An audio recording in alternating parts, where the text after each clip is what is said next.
السلام علیکم ورحمۃ اللہ وبرکاتہ۔ جب زندگی شروع ہوگی۔ ڈاکٹر ابو یحییٰ صاحب لکھتے ہیں، بے اختیار میری زبان سے کلمہ شکر و حمد ادا ہو گیا۔ ان کے بیچ سے گزر کر ہم دروازے کے قریب پہنچے تو وہ خود بخود کھل گیا۔ اس کے کھلتے ہی میری نظروں کے سامنے ایک پرفضا مقام آ گیا۔ یہاں سے وہ علاقہ شروع ہو رہا تھا جہاں عرش الہی کی رحمتیں سایہ فگن تھیں۔ روح تک اتر جانے والی ٹھنڈی ہوائیں اور مسحور کن خوشبو مجھے چھونے لگی تھیں۔ ہم دروازے سے اندر داخل ہوئے تو دیکھا کہ دور تک فرشتے قطار در قطار کھڑے تھے۔ ان کے چہرے بے حد دلکش تھے اور اس سے کہیں زیادہ خوبصورت مسکراہٹ ان کے چہرے پر موجود تھی۔ یہ ہاتھ باندھے مؤدب انداز میں کھڑے ہوئے تھے۔ ہم جیسے ہی ان کے بیچ سے گزرے، دعا و سلام اور خوش آمدید کے الفاظ سے ہمارا خیر مقدم شروع ہو گیا۔ ان کے رویے اور الفاظ کی تاثیر میری روح کی گہرائیوں میں اتر رہی تھی اور ان کے وجود سے اٹھنے والی خوشبوئیں میرے احساسات کو سرشار کر رہی تھیں۔ یہاں داخل ہوتے ہی مجھے یہ محسوس ہوا کہ میرے اندر کوئی غیر معمولی تبدیلی آئی ہے، لیکن اس وقت میری ساری توجہ فرشتوں اور یہاں کے دلکش ماحول کی طرف تھی۔ اس لیے میں زیادہ توجہ نہیں دے سکا کہ میرے ساتھ کیا ہوا ہے۔ میں اس کیفیت کو بس یہاں کے ماحول کا ایک اثر سمجھا۔ چلتے چلتے مجھے کچھ خیال آیا تو میں نے صالح کے کان میں سرگوشی کی، یار یہ تو ٹھیک ہے کہ یہ لوگ مجھے کوئی نجات یافتہ شخص مان کر میرا استقبال کر رہے ہیں، لیکن یہاں میری ذاتی واقفیت تو کوئی نہیں ہے۔ کیا یہاں تمہارا کوئی واقف ہے؟ میری بات سن کر صالح ہنستے ہوئے بولا، عبداللہ، آج ہر شخص اپنی پیشانی سے پہچانا جائے گا کہ وہ کون ہے۔ تمہیں علم نہیں، مگر تمہارا پورا تعارف تمہاری پیشانی پر درج ہے۔ تم دیکھتے جاؤ آگے کیا ہوتا ہے۔ قطار کے اختتام پر کھڑا ایک وجیح فرشتہ جو اپنے انداز سے ان سب کا سردار معلوم ہوتا تھا میرے پاس آیا اور میرا نام لے کر اس نے مجھے سلام کیا۔ میں نے سلام کا جواب دیا۔ پھر وہ بہت نرمی اور محبت سے بولا، ہمیشہ باقی رہنے والی کامیابی مبارک ہو۔ میں نے جواب میں شکریہ ادا کیا ہی تھا کہ وہ دوبارہ بولا، کیا آپ آئینہ دیکھنا پسند کریں گے؟ میری سمجھ میں نہیں آیا کہ اس نے یہ بات مذاق میں کہی تھی یا سنجیدگی سے، کیونکہ اس وقت آئینہ دیکھنے کی کوئی معقول وجہ مجھے سمجھ نہیں آ رہی تھی۔ تاہم اس نے میرے جواب کا انتظار نہیں کیا۔ ایک فرشتے کو اشارہ کیا اور اگلے ہی لمحے میرے سامنے ایک قد آدم آئینہ تھا۔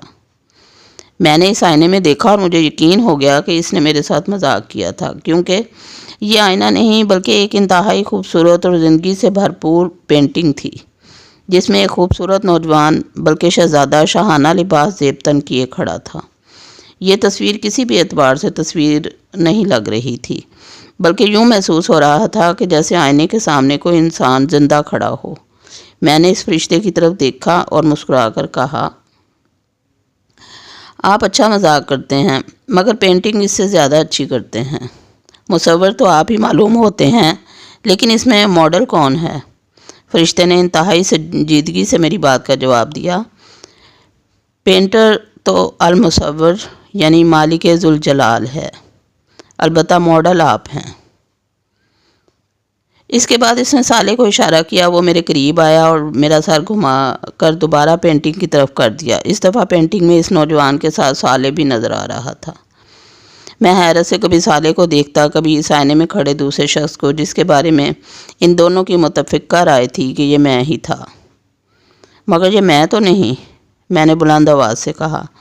جواب میں صالح نے یہ مصرع پڑھ دیا، اے جانے جہاں یہ کوئی تم سا ہے کہ تم ہو۔ لیکن یہ کیسے ممکن ہے؟ میں تو ایک بوڑھا شخص تھا، جوانی میں بھی کم از کم ایسا نہیں تھا۔ اس دفعہ میری بات کا جواب فرشتے نے دیا، آپ ناممکنات کی دنیا سے ممکنات کی دنیا میں آ گئے ہیں۔ آپ انسانوں کی دنیا سے اللہ کی دنیا میں آ گئے ہیں۔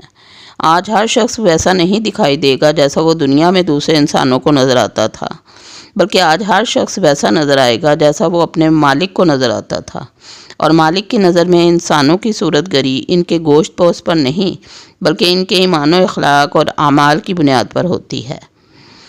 آپ اسے دنیا میں اچھے لگتے تھے اور ویسا ہی آج اس نے آپ کو بنا دیا ہے۔ ویسے یہ عارضی انتظام ہے، آپ کی فیصلہ کن شخصیت اس وقت سامنے آئے گی جب جنت میں آپ کے درجات کا فیصلہ حتمی طور پر ہوگا۔ سر دست تو آپ آگے جائیں، بہت سے دوسرے لوگ آپ کا انتظار کر رہے ہیں۔ ہم آگے کی سمت بڑھ رہے تھے۔ مجھے اندازہ ہو چکا تھا کہ اندر داخل ہوتے ہی مجھے جس تبدیلی کا احساس ہوا تھا وہ کیا تھی۔ میری چال میں بہت اعتماد تھا، شاید یہ آئینے کا اثر تھا کہ اب مجھے یقین ہونے لگا تھا کہ رب کعبہ نے مجھے سرفراز کر کے میرے بخت کو ہمیشہ کے لیے جگا دیا ہے۔ میری زندگی کے شب و روز اور اس میں پیش آنے والے مسائل اب میرے لیے خواب و خیال ہو چکے تھے۔ پچھلی دنیا کی محرومیاں، صبر اور محنتیں کبھی اس طرح بھی رنگ لائیں گی، مجھے اس کا قطعاً اندازہ نہیں تھا۔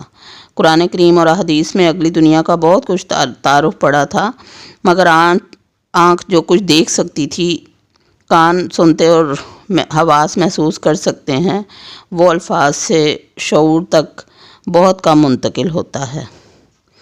آج جب یہ حقائق میرے سامنے ہیں تو یقین نہیں آتا کہ مجھے یہ اندازہ تو زندگی ہی میں ہو چکا تھا کہ آخرت کی بازی میں جیت جاؤں گا، مگر اس جیت کا مطلب اتنا شاندار ہوگا، اس کا مجھے بالکل بھی اندازہ نہیں تھا۔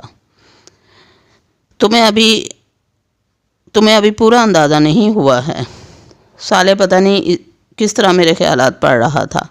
اس کے جملے نے مجھے چونکا دیا۔ اس نے اپنی بات جاری رکھی۔ اصل زندگی تو ابھی شروع ہی نہیں ہوئی، ابھی تو تم حشر کے عارضی مرحلے میں ہو۔ اصل زندگی تو در حقیقت جنت میں شروع ہوگی۔ اس وقت اللہ کا بدلہ دیکھنا، اس وقت اللہ کو داد دینا۔ سر دست تو آگے دیکھو، ہم کہاں کھڑے ہیں۔ اس کی بات سے مجھے احساس ہوا کہ میں اپنے ماحول سے بالکل لاتعلق ہو کر چل رہا تھا۔ میں نے نظر اٹھا کر دیکھا، ہم اس وقت ایک وسیع و عریض اور سرسبز و شاداب میدان میں تھے۔ آسمان پر سورج چمک رہا تھا، اس میں روشنی تھی پر دھوپ نہ تھی۔ آسمان پر کہیں بادل نہ تھے، مگر زمین پر ہر جگہ سایہ تھا۔ زمین سبز تھی، شاید اسی کے اثر سے آسمان نیلگوں کے بجائے سبزی مائل ہو رہا تھا۔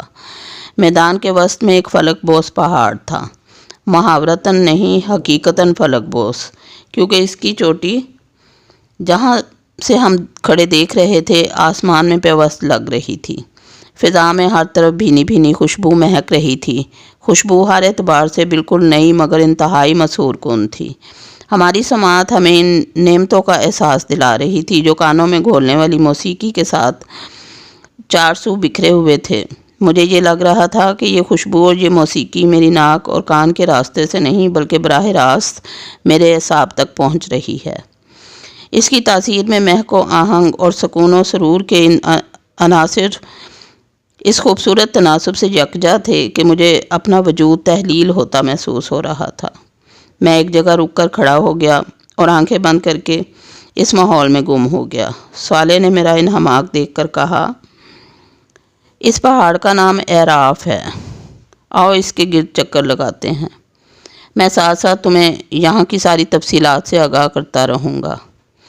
میں جواب دیے بغیر سحر زدہ انداز میں صالح کے ساتھ ہو لیا۔ ہم نے دائیں طرف سے اپنا سفر شروع کیا۔ ہم کچھ دور ہی چلے تھے کہ پہاڑ کے ایک حصے پر امت آدم لکھا ہوا نظر آیا۔ میں نے صالح سے پوچھا، کیا یہاں آدم علیہ السلام ہیں؟ نہیں، سارے نبی پہاڑ کے اوپر بلند حصے پر موجود ہیں۔ تم دیکھو گے کہ ہر تھوڑی دیر بعد اسی طرح کسی نہ کسی نبی اور اس کی امت کا نام لکھا ہوا نظر آئے گا۔ ہر امت کے نجات یافتہ لوگ، تمہاری طرح کے نجات یافتہ لوگ یہاں آ کر جمع ہوں گے۔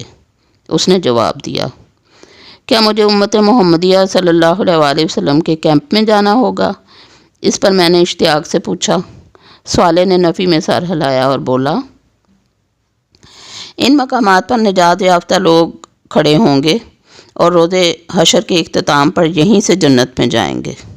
تمہیں پہاڑ کے اوپر جانا ہوگا، وہاں سارے نبی اور ان کی امتوں میں سے وہ لوگ جمع ہیں جنہوں نے نبیوں کے اتباع میں لوگوں پر حق کی شہادت دی۔ لوگ یہیں سے انسانوں کے بارے میں اللہ کا فیصلہ دیکھتے رہیں گے۔ اسی جگہ سے انہیں انسانوں پر گواہی دینے کے لیے بلایا جائے گا۔ ہر نامراد شخص جہنم کی طرف اور ہر کامیاب شخص پہاڑ کے نیچے اپنے اپنے نبی کے کیمپ میں آتا جائے گا۔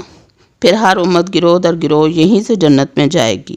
یہ وہ مقام ہے جہاں سے حشر میں ہونے والے ہر فیصلے کو براہ راست دیکھا جا سکتا ہے۔ جنت و جہنم بھی یہاں سے نظر آتی ہیں۔ ہم یہ گفتگو کر رہے تھے کہ ایک ایک کر کے تمام نبیوں کی امت کے مقامات سے گزرتے جا رہے تھے۔ اس وقت تک ہر جگہ بہت کم لوگ تھے۔ میں نے صالح سے کہا، شاید ابھی تمام لوگ نہیں آئے۔ اس نے کہا، نہیں، یہ بات نہیں، دیگر نبیوں کی امت میں سے نجات یافتہ لوگ ہیں ہی بہت کم۔